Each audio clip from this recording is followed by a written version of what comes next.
So this is a subject dear to my heart. I've lived with dyslexia and really bad dyslexia all my life. And even though I'm not being diagnosed ADHD, it's been hinted to me many a times by people I've seen in the medical profession and early on in life when they didn't really know what it was. And I am not going to talk about all the aspects of dyslexia and ADHD because they're slightly different for everybody, and you can go and look all those up. This is more about living 60 odd years with it and how it's affected my life and how it might affect yours or your children's life. And the only way to start is to start at the beginning. And some of this isn't good. Some of it's very awkward considering the fact I'm adopted, and some of it's been brilliant. I'll tell you that now, it's been absolutely brilliant, because one thing I want you, before you even start this, especially if you're going to turn off in a couple of minutes, is to remember is if you have dyslexia, ADHD, or one of these things that's technically genetically passed on to you by one of your parents, that's a good thing. You will go on to do great things in life if you use it for what it's good for. If you try and fight it and try and fit in with the mainstream teaching and your parents and schools and everything else, you will hate it, you will get upset, you will fail, it will drive you insane. I know some people have taken their own lives because of it, and there is no need for that. You have to grow into an adult and take it from there. And you have to take it from there yourself a lot of the time because you're not going to get help. And one of the reasons I say that is because yes, you can get medication from a doctor. Yes, your parents think they know they can help you. But really, once you've worked out what you are, and I'll get onto that, then you can take it from there, and you can take it from there yourself. So let's go back to the beginning. I don't know. I knew there was something about me when I was younger. I think one of the first times I really was fed up was in school.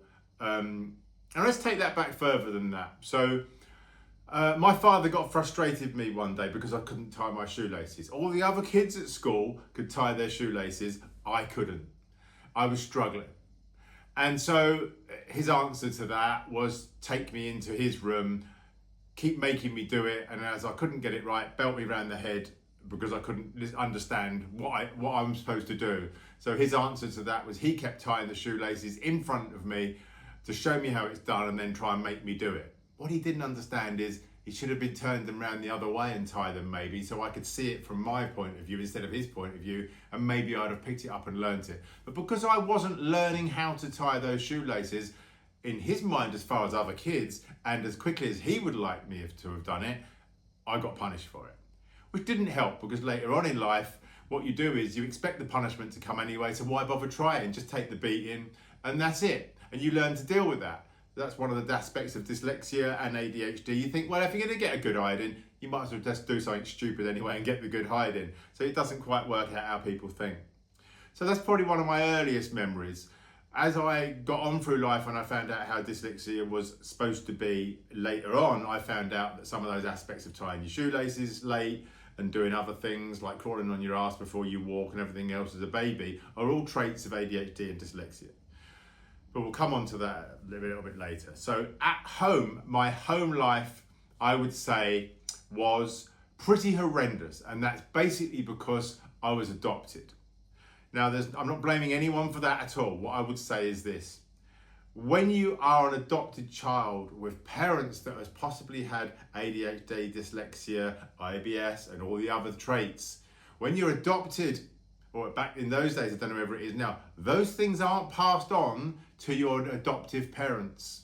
They don't know about it. In fact, that's something you're going to develop that you've got to deal with. And when your parents, in theory, don't have any of these traits, then they don't know how to deal with you. So then you're the disruptive child, and that creates a big problem for them. Trouble is, you're not the disruptive child, you're just who you are. And if you were born into the family you were supposed to be with, there probably wouldn't be a problem. I learned very early on, maybe it's the dyslexic or the ADHD side of me, how to work around my parents' behaviour. Now, my dad was extremely hardworking. He was at work all the time. He worked for the Ministry of Defence, and that will come up a little bit later in this. And my mother didn't work so hard back in the days. They didn't. She did do a lot of work before she met my father. I think she was depressed, and I think she drank a lot for the depression. And a lot of people don't know that's the first time I ever talked about it. So I took the brunt of her alcoholism, basically. So basically I was hit more by my mother than my father.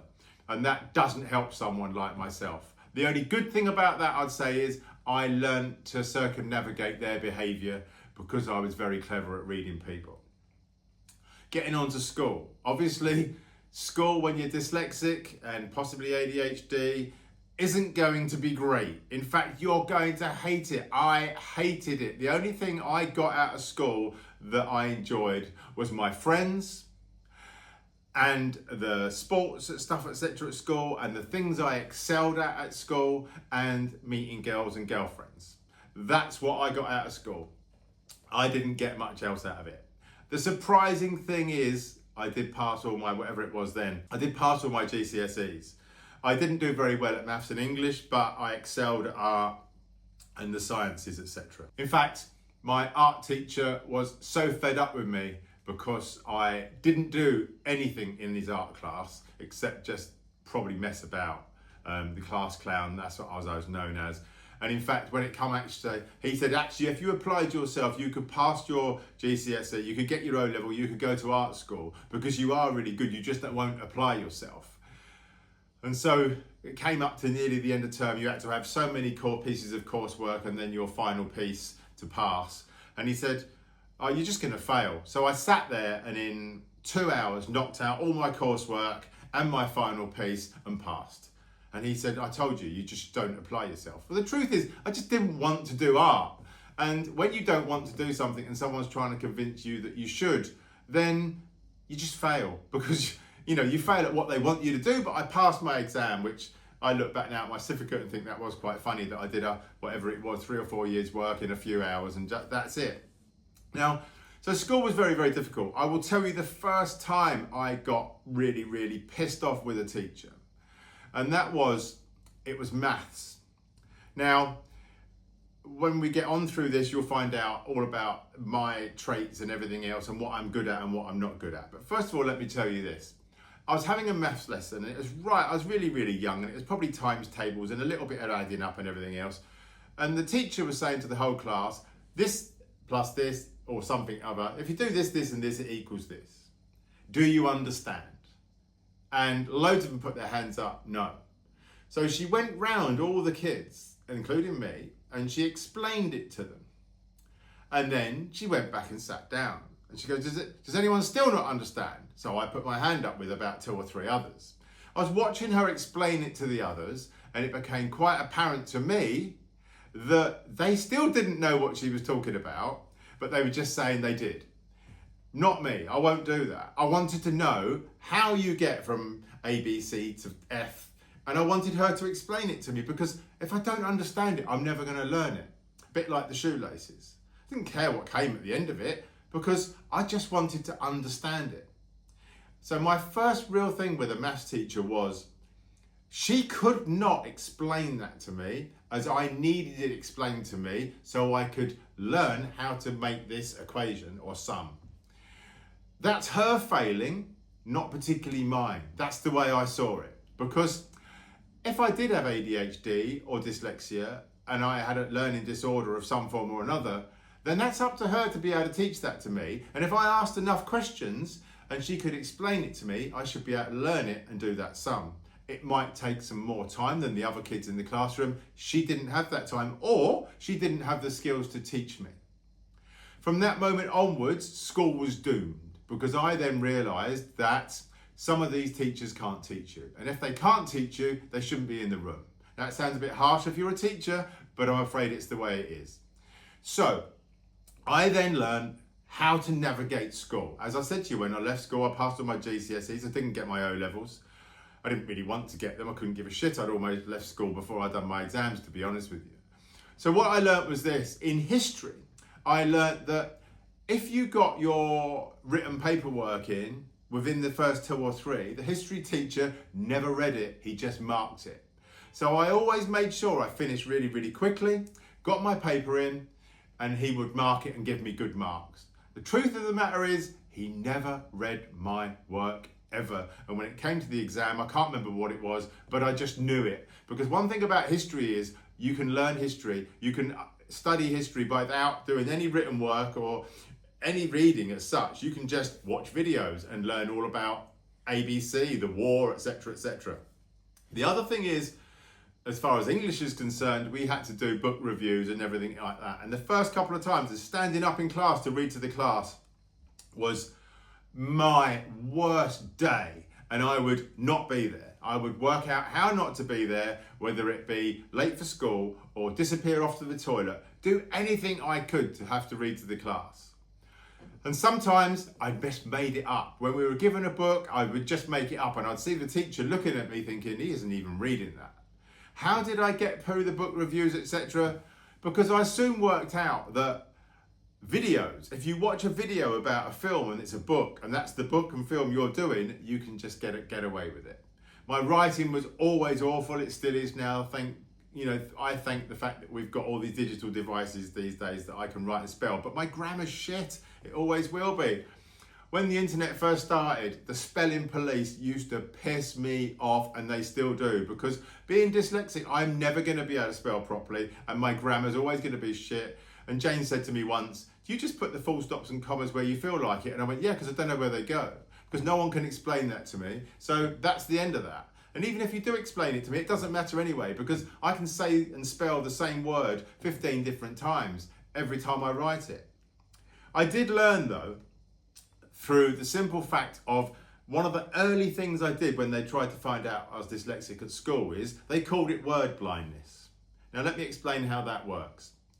So if I hold up a card of a train and say train, you just look at the thing and you say train, and let's just call it a little steam train with some smoke coming out of it. So if I hold up that card and I look at it, and then she says close your eyes. So you close your eyes and she says, what do you see? I said, a train. She said, good.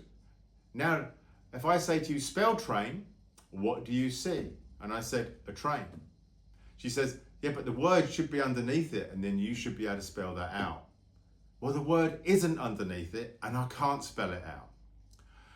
That was when I first realised what word blindness meant, and that is most people can visualise the word and then spell it. Sounds quite simple, but when you're dyslexic, you cannot visualise a word and spell it because it's not there. It's word blindness. It doesn't exist. What I did learn from that little experiment was this, though, and this is the ADHD hyperfocus bit with the dyslexia, and I worked out this. If I could make a photographic image of it, like I can of a picture of a train, of the words, for the words I'm going to need for a set period of time, and trust me, it's exhausting, and I can hold those as an image in a memory, I can spell them. Not easy. So over my life, until phones and digital stuff came in, over my life, every single job I've ever done, I managed to learn the job, learn the words needed with the job, and if I was going to have to write a report or write something out, I would have a picture of the image to spell. It was exhausting, but it helped me. Now then, a lot of people don't find out they're dyslexic or ADHD till later on in life, or they didn't back then, and these days they're finding out earlier on. So my home life was difficult. I left home at 15, 16 as soon as I could, moved in with a girl, got married, and my relationships were difficult as well because I didn't have the skills, and the dyslexia and the ADHD traits make you hyper emotional around certain given situations, especially relationships. So you fall in love deeply and you can't understand your partner. And then everything that goes wrong is really, really difficult and really, really bad. The only good trait of the dyslexia ADHD thing is I don't give up. I would never give up. I've had several girlfriends. I've been married twice and now with Jane. And I would never give up on a relationship. I would try my hardest to make everything work and do everything right, reinvent myself over and over and over again, do everything, from the washing up, cleaning, everything to make everything smooth. But the problem was all those things don't really work in the end if the person doesn't like you anymore. And that's it. And it's sad, but it's just the way it is. No matter how many times you reinvent yourself, you can't please some people. And it's all part of those traits. And when I look back now, I probably wasn't the best partner to some of the people I've been in the past. I was just who I was. Everything's very emotional and very intense when you have ADHD and dyslexia. And you can also disassociate yourself from all sorts of parts of the relations and everything else and switch off and not try too hard.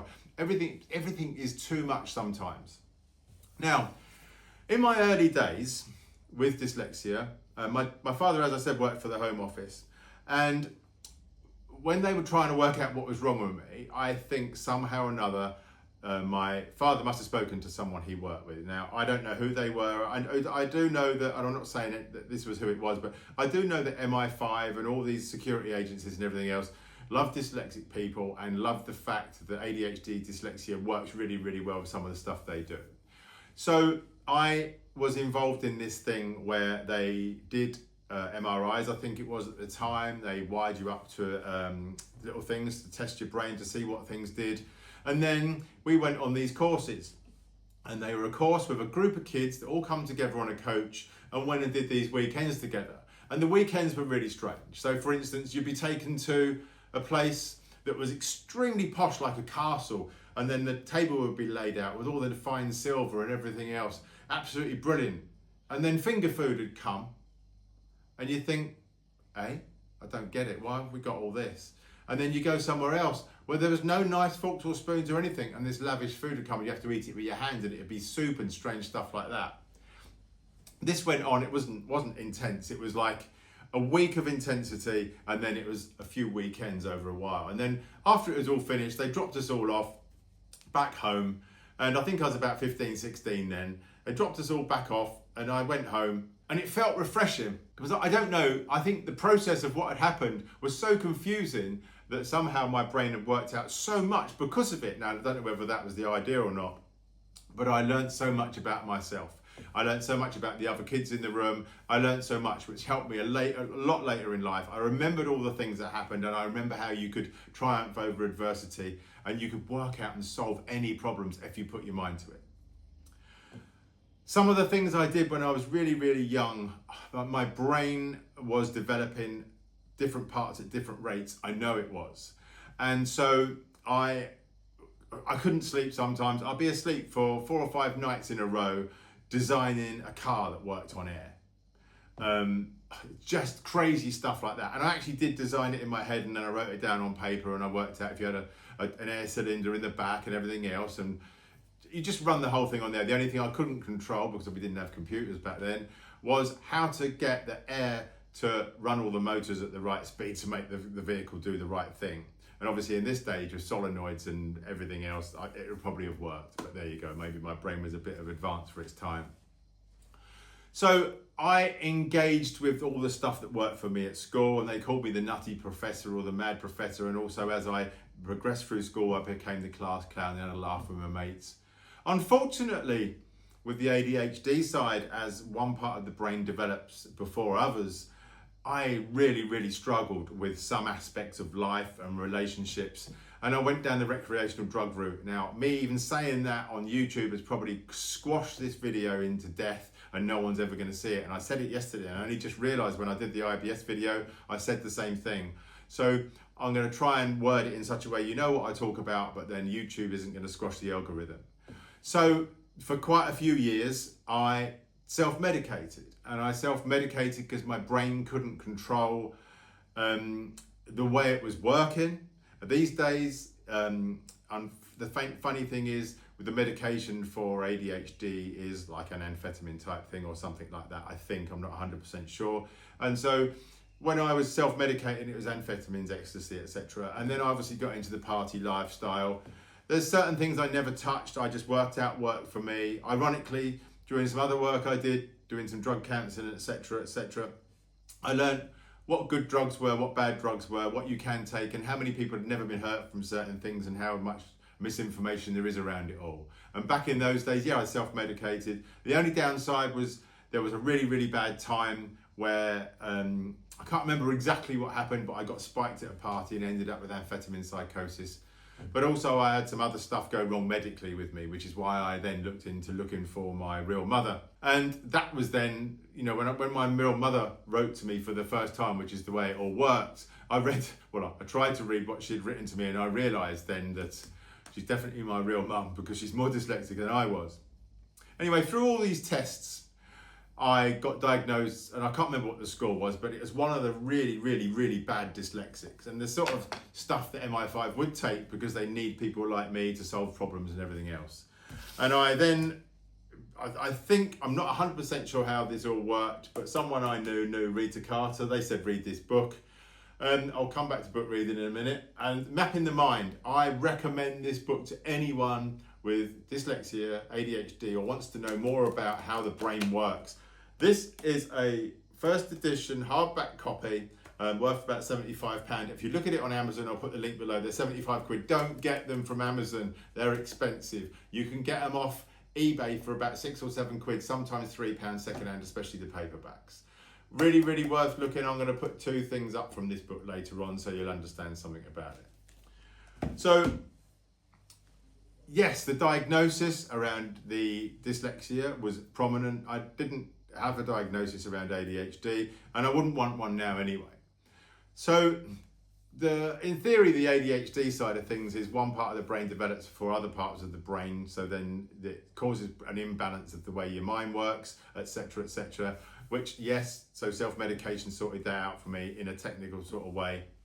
The interesting thing is coming up to date before I go back again, and that is having a stroke and the brain damage I've got from my stroke. A lot of the people, neurologists and that, can't work out why I'm not as bad as my brain damage is. And then we had a discussion during memory clinic about ADHD, dyslexia and everything else. And because 2 areas of the brain aren't connected, Renix area and Bronix area, my brain spent my lifetime working around problems in my brain and damage in my brain. So the interesting thing is through the brain damage, my brain's very, very quickly learned to reroute and find its way around other problems, like the left-hand side of my body being a certain way and aching after 3 o'clock in the afternoon. It's after 3 o'clock in the afternoon at the moment.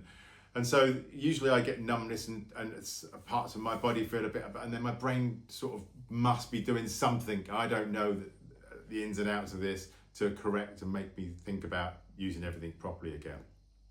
So my brain's used to working out problems, including working how I work. So I've got used to that over time. So school, very, very difficult. My family life with my parents, very difficult.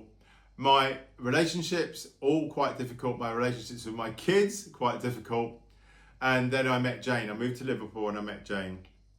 And I think for the first time in my life, someone understood me. And also, I wasn't trying to be something or someone else to please the other people. I just was me.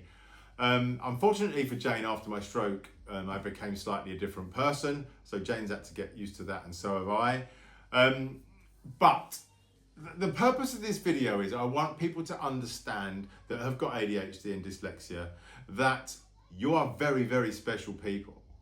I met a lady quite a long time ago, Nikki Stearman, who told me so much. I think it was something dark dyslexia thing that she had set up and run, and she taught me so much about dyslexia. She did a dyslexic test on me. This was probably when I was in my 30s, and she said, oh yeah, you are horrendous, but you would have learned to work around it, and you will learn to work around it, and you will learn how to deal with different things, and you're probably very, very good with people. You're very, very good at working out problems. And that's exactly what it was. You know, one day someone on social media said to me, oh, you're spelling shit and this, that and the other and there, and doesn't mean there and there and there and all these different things. And they were going on, and I said, mate, I could take your car apart and put it back together again and you wouldn't even know I'd been in there. I said, just because I can't spell my bloody name doesn't mean to say I'm not good at other things. And that's the simple fact about it. Just because people think you're stupid because you can't spell your name doesn't mean to say you're stupid. It means to say you've got other skills in other areas. And our mainstream education system at the moment doesn't account for that. I think it's starting to, and it doesn't account for ADHD, it doesn't account for dyslexia. I'm not going to say what this company is, even though I could, because it doesn't exist anymore, but I worked for a business once where I was a manager.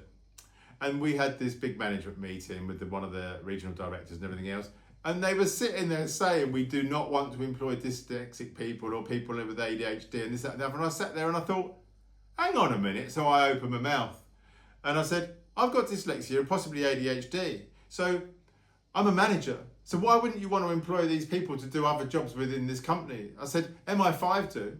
Lots of people employ dyslexic people for their amazing skills, their people skills and their skills in solving problems and their mechanical and everything else. A friend of mine is a surgeon. His daughter wanted to be a surgeon. She did nearly everything, but because they then found out she was dyslexic or possibly ADHD as well, she couldn't pass the exam. How sad is that? She would probably make an absolutely brilliant surgeon. But the system isn't set up for people like her, the same as it isn't set up always for people like me. I've learnt to cope over the years with all of it. Some of it still to this day is quite difficult. After having a stroke, they tell you that your body and your system will learn to cope and work around it, and it does. But it has changed me. There are certain things that have changed in my brain, and I do struggle with some of that. But there's certain things that haven't. I don't think I've got the sense of humour I used to have, and there's a lot of things that changed. I couldn't be the class clown anymore because I don't think everything's funny, but there you go. So to sort of round this up, I think I've covered most of the things I wanted to cover. People, I've always struggled with people. I cannot tolerate people. Jane always laughs because I get to know someone and in a very short space of time I don't like him anymore. I can't explain why that is. I have to delve deep into it, this, that and the other. Social media is great for that because you can meet and talk to people online and you don't have to get too involved with them. I prefer myself, my own company. I prefer Jane's company and her girls and this, that and the other. And, you know, my son, dare I say, genetically passed down. So I've got two boys and one of them doesn't really speak to me anymore. That's the intensity of a relationship with two people with ADHD probably. I'm not going to go into that. And the other one's quite difficult as well. And I think that is probably exactly the same thing. It's the ADHD, dyslexia thing. And he's probably got some traits and he's probably on the spectrum slightly. In fact, I'd probably guarantee that both of them are. Because my mum was heavily and everything else. So trying to wrap it up. I don't want to go past 20 minutes. And I'm guessing it's about 20 minutes now. So first of all, I know that ADHD is very popular at the moment in a lot of ways, and that is people that can't behave at school probably get told they've got ADHD and then suddenly they flood the system trying to get a diagnosis. I don't want to go on about that too much, but the trouble is the system is broken as far as education and ADHD and dyslexia is concerned. The system is broken because people with ADHD really got ADHD, need to get diagnosed, and then they need to know whether they need medication or not. I know there's a problem with ADHD medication at the moment as well. I know people that have been under control with ADHD for years that are having problems at the moment because the medication's all messed up. Now, as I said, I self-medicated for several years and then I didn't need anything. Now, whether that's because the other two areas of my brain caught up with the one that was advanced, I don't know. I will never know. But the point of fact is, maybe people don't need to be on the medication all their lives. Maybe they need the periods of time when the brain does all these crazy things to learn how it functions for the brain to work around and correct. Maybe the medication comes too soon or too late. I don't know. It's something worth looking into, and maybe you can look into that yourselves. I know that a lot of kids with ADHD self-medicate, or they start smoking weed, or they start doing this, that, and the other. Weed isn't the answer, I will tell you that now. I never really smoked much weed, it drove me nuts. Mine was more amphetamines and ecstasy for partying and everything else. I'll tell you a quick story about that. When I moved up here, because I had a bad car accident years ago and I had really, really bad backache, I had a conversation with my doctor up here and we were talking about it, and he said, have you ever taken recreational drugs? And I said, oh yeah, ecstasy and speed. And he said, oh, that's really, really interesting. Did you have backache then? And I said, no, I didn't have backache then. He goes, that's really interesting because ecstasy is supposed to be a known cure for chronic backache. It's actually in medical books, which is incredible. And the other side of speed is speed or amphetamines or something like that is supposed to really, really help with ADHD. The same as acid is supposed to help with schizophrenia, etc. Some of these drugs that we dismiss from the past have actually helped people through the years to cope with all these different it's not an illness, but these different things, all these mental disorders, etc. And I shouldn't say it's a mental disorder because, Richard Branson and Kate Gregg's off Twitter, etc.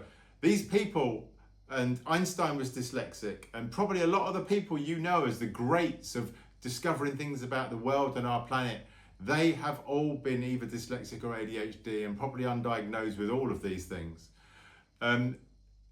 Everyone in our history, and if you look up who's dyslexic, you'll be quite shocked, especially with actors and business people and everything else. We are special people. I want to get that across to you. Just because you can't read or write and spell doesn't mean jack shit. It really does matter about your other skills. As long as you can learn to circumnavigate the world we live in, you will succeed in life. I left school, I had a really, really good job. One of the first jobs I had when I ever left school was a butcher. I was a butcher, I became really, really, really fast at boning out meat. I worked on Safeway's meat plant. And so the skills I had to be better than everyone else, I developed into being as good as I could get at the single thing I was doing. When I was a mechanic, I became faster and faster and faster at what I could do, so I would earn my money as a mechanic. And I'd watch other people and I think, wow, he's done that really, really quickly. I won't tell you what it is because you probably won't understand some of it, but I would learn how to do a job as quick as I could to be able to do that job repetitively to get paid more money, because then I could go and work for garages or mechanics, etc., and do jobs really, really well. From working at Brands Hatch to working at all the other stuff I've done, I just became really, really good at it. That's that hyper-focused thing you get to be able to do something. I learned how to do something really quickly. I worked for a guy once that was doing clutches in BMWs, and it was BMW motorbikes, and he said it's a listed job at six or something hours. I got that down to an hour and a half within 2 months, and I was changing clutches for him when a load of clutches failed, and he just couldn't believe how fast it could be done. In fact, he was shocked. Obviously using air tools and using techniques and not doing all the things they expected you to do by the book, I learned how to do it, and that's how I earned my money. Photography was great for me because the anxiety I get from the ADHD and dyslexia, I could hide behind a camera and take photographs. So that's where the photography came from. All the time I went out taking photographs, it was a great thing to be behind a camera to protect myself. It was like I was in this own little bubble. There is a lot of aspects that come from ADHD and dyslexia, like the anxiety and this, that, and the other. And obviously we talked about IBS yesterday. So, that goes back to that subject as well. All I'll say is this: if you're very, very young and you're watching this, don't panic. It's not the end of the world. And if you're going to get a diagnosis, get a diagnosis. Read up. And if you're struggling with reading, get Audible books. But find out every single thing you can about ADHD, and find out every single thing you can. Get this book. Find out every single thing you can about dyslexia. Find out, read up, research. You're really good at that. That's the one thing you're really good at. You're really good at research, trust me. The Enigma machine or whatever it was done by someone dyslexic, ADHD, who knows? You need to take in what you need to know about yourself. Don't expect anyone else to do it for you. You may not need to learn to read and write. You may not need any of this. It does help, trust me. But just do what you need to do to get you through each stage of life. And then learn something else. I've had several different jobs over my life. One guy said to me early on, if you've done everything you say you've done, you should be about 90 years old. And a friend of mine who was standing next to me and go, no, he has done everything he said he did. Because I do things. I want to get involved in things. I want to do things. I want to, walk from Lad End to John O'Groats. I want to walk to coast to coast. I want to do this. I want to do this. I want to do powerlifting like I've done. I want to play roller hockey. I want to swim for Kent. I want to do all these things. I want to experience life as it is. And maybe the traits that we've been given, ADHD, dyslexia and stuff like that, enable us to want to do these things. I don't think we should fall down the rabbit hole of depression and anxiety and everything else because that's what we're being told we're going to be. I think we have to break out of that and go forward. And I'm not saying I haven't had problems in the past with drugs as a teenager, especially with self-medication, because you could go into that rabbit hole and you do fall into a deep hole of depression at some times, and then you call yourself out of it. And the thing about, and that's people with depression will say you don't, but I did, and it was the drugs that were causing the problem, so I stopped taking the drugs. It's as simple as that.